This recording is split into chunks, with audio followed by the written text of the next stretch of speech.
All right, here we go on my landscaping issue here, my drainage issue. So as you can see, this path right here I dug a couple years ago just to alleviate the water.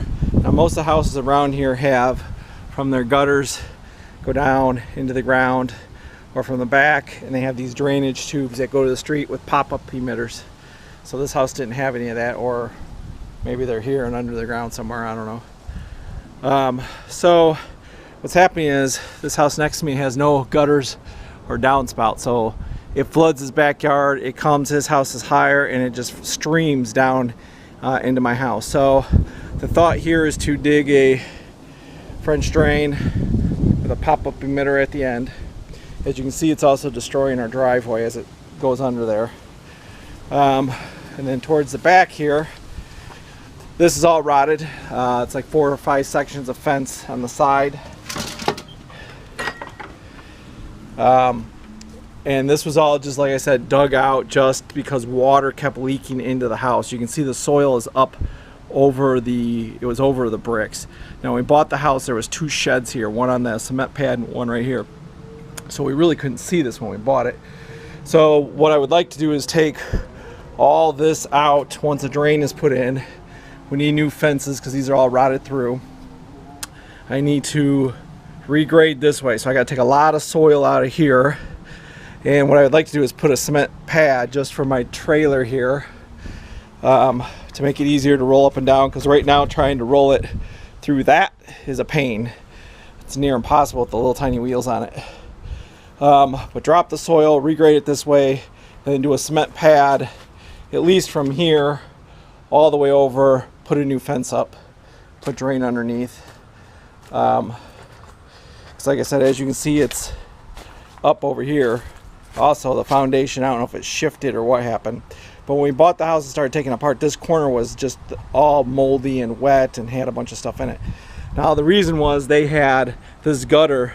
There used to be a fence here, so they ran the downspout behind the shed into that blue rain barrel that's back out there. It used to be over here.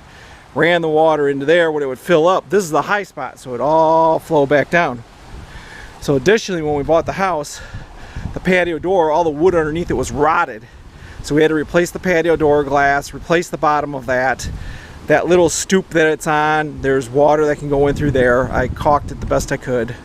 But essentially this needs to, again, drop and then regrade out. I'd like to keep this cement pad. I got to tear up all of these little stones here. The idea is it would flood there. So this guy's backyard floods all over there and then comes down here. So I built a little dam here just to try to keep water on his side. But a lot of the water comes down this hill into that corner. That's the high spot. And this whole back area on the bottom slope of the hill gets just soaked. So what I believe I need to do is put a box in here, take all this out, regrade it, put a box in here, probably a box there, box on the other side, connect the box from here all the way to here, all the way up this way, tie in that downspout, and go out to the street. What I don't know is how far I need to come out from the house. Do I just come out 8 feet, 10 feet, or should I regrade all the way to this point here? Because what I don't want happening is the water to rush up here, and I don't want it to pool here. So take all this stuff out. So I'm starting to take the bricks out. The other day when it flooded, this was probably about 4 or 5 inches deep here, 4 or 5 inches deep here, flooded into here. I didn't put those there for the flood. Those were holding down our gazebo I just took down. But I'm going to use them here. Flooded into here and then kind of went out that way. But what was happening before that, all the water was going into my window well and flooded the house.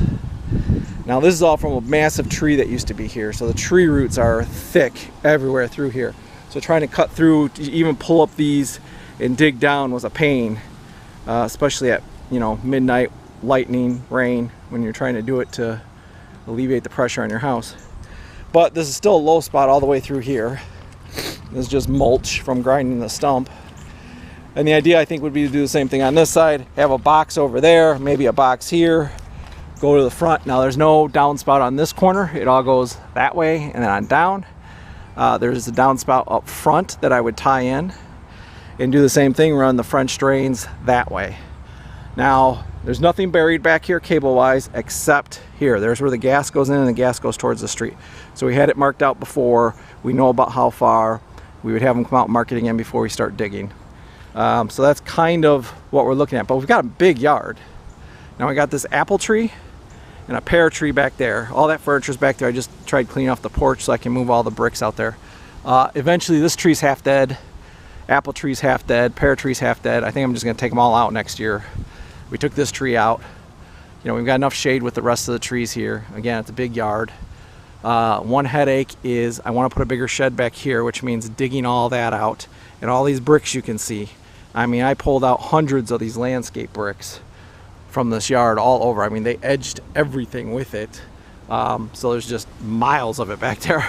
But this neighbor, again, abandoned house, been abandoned for at least 10 years. That big dead tree keeps dropping 3-4 inch branches down on my electrical and cable lines, bouncing off of them and landing in my yard. The city won't do anything about it. They said I can trim the things that are over my lot. Good luck, because that's going to be very difficult.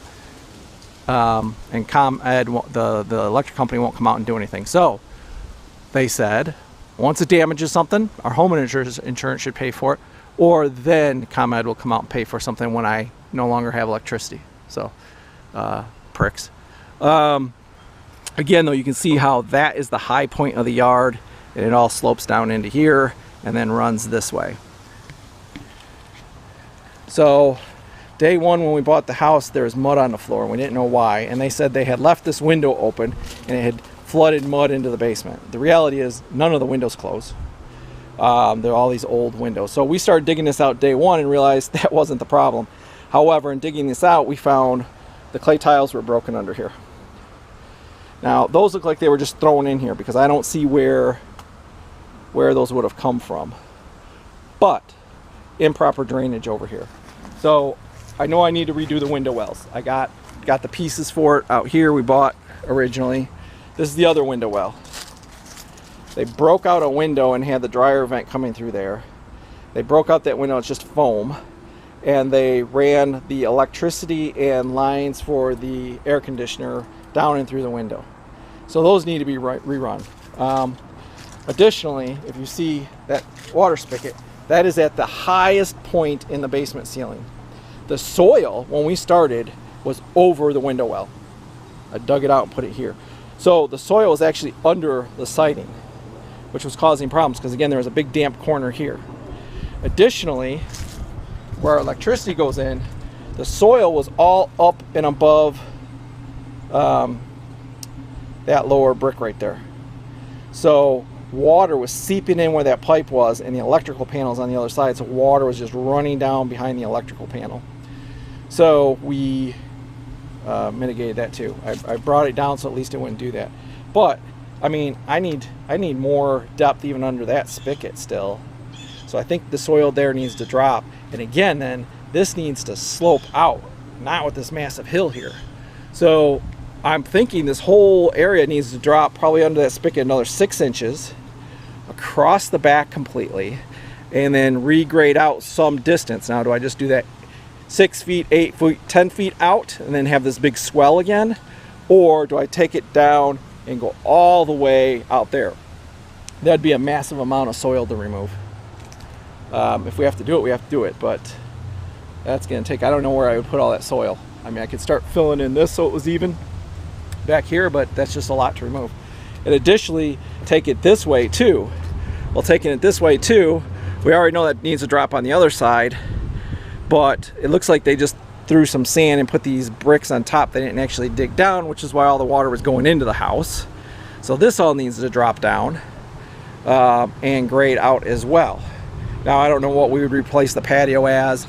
I kind of want to, the idea was kind of have a patio here, save that cement pad, build a nice fire pit, brick structure, fireplace, wood burning stove or whatever.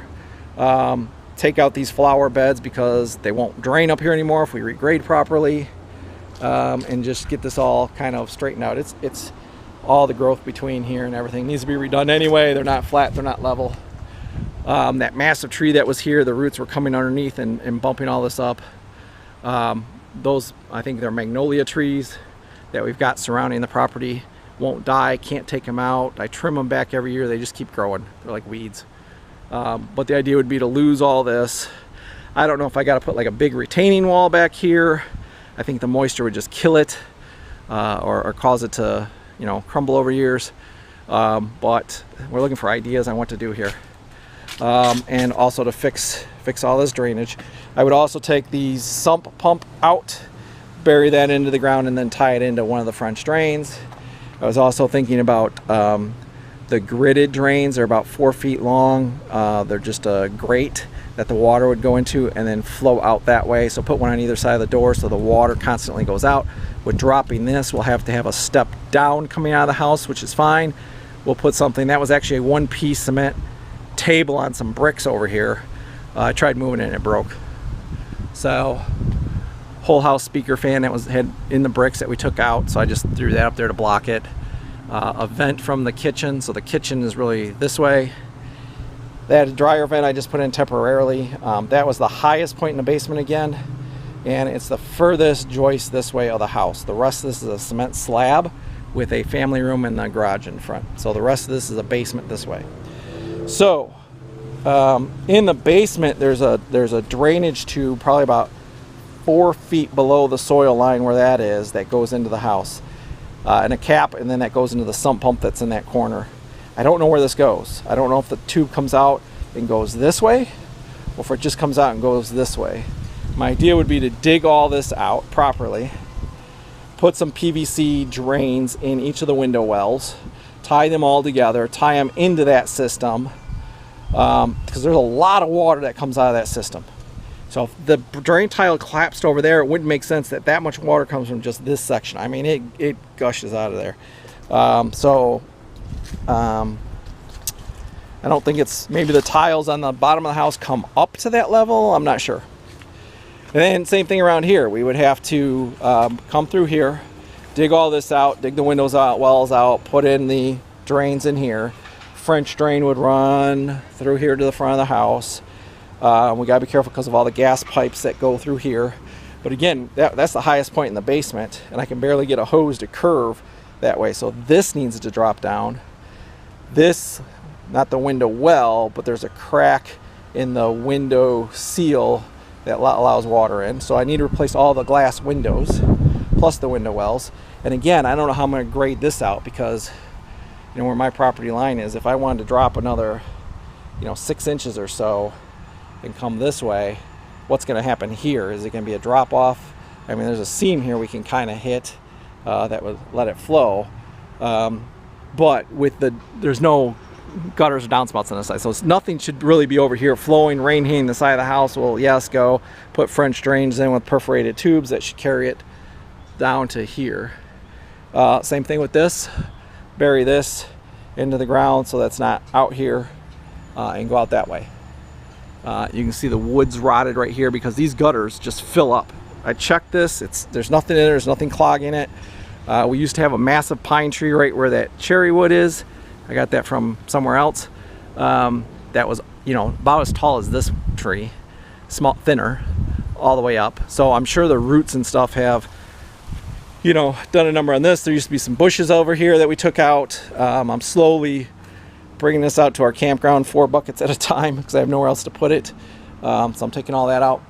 Additionally, what you'll see is, you can see the patio. You can see the bricks start to crack in here. So I think either the roots from this tree or something have crushed down now, and you can see it start to split all the way here and drop. I swear every day I come home this is down further, and this stoop is starting to push up. So as this thing drops and goes like this, it pushes that stoop up. It's cracking all the way through. It's starting to crack through here. I do not know where the water leaves the house. On most of these houses and neighborhoods, there's the shut-off water cock by the street. It usually comes out the front door. Where those bricks are is the sewer line goes all the way through here, over across the street, and on the other side there's a manhole cover, and it's down like 10 feet. This whole area is on a big hill. This is the high point. actually down a little bit further is a high point, but it all runs down here from there. So to get from that sewer cap down is a drastic 10-12 foot drop. Why do I have those bricks there? Our sewer backed up, and what we found is the 2-foot clay tiles that go out to the street, there's tree roots from this tree just in a 4-foot section. So we have them come out, we have them chop it up and go through. It's 10 feet down from there to put a shutoff valve, or to put a T where they could clean it out. And for the cost they want to charge that, I could pay them the next 40 years to clean it out twice a year. So I'm going with that plan. Until this tree has to come out and we have to massively do something there, then we'll do that. Now additionally, on this yard with the slope, as you go down here, you can see the slope go down here. You can see they replaced those 3 sections of the sidewalk before, and it's already sunk back down. So whether they did it properly, I don't know, we weren't here then.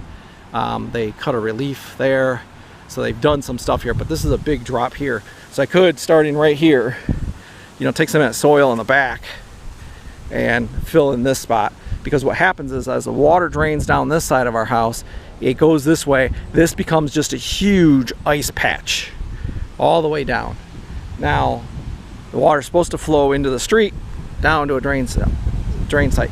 Can't do that because it gets stuck here. It can't get out. So this needs to be replaced as well. And then back towards the house, you can kind of see where the slope is. Now I would also like to move this. I gotta redo the driveway at some point. You can see how cracked it is. And then put some bricks or something on the side here to make a side edging for the water and drainage.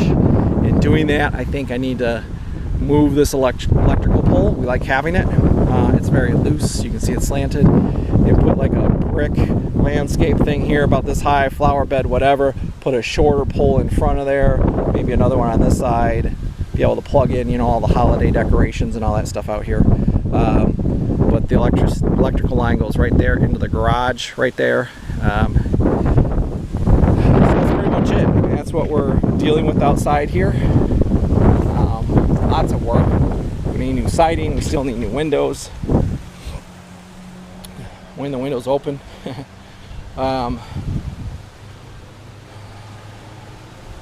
These magnolia trees, like I said, I've taken out several of them. They just keep coming back. I don't want to yank them out because, again, the gas lines are under here and I'm afraid the roots are around them and I'll break a gas line, so I'm digging it by hand. I don't even want to try and do it with a machine. This isn't used anymore. That could come out. I want to put a new gated wood fence. Obviously, with all the woodworking I do that. Take out this dogwood I've tried trimming for years. That's just a weed that's growing. You know, landscaping wise, lots of landscaping, lots of stuff to trim and take out. I mean, you can see the pile back there was just from us trimming once, and that pile is just degraded over the last 2 years. But back there is about 10 feet of utility line for the utilities to come through there. And we got those massive pine trees, big mulberry tree back there, the butterfly garden. All that wood is from the tree that we took down here, and I rolled those up there. So that's about it.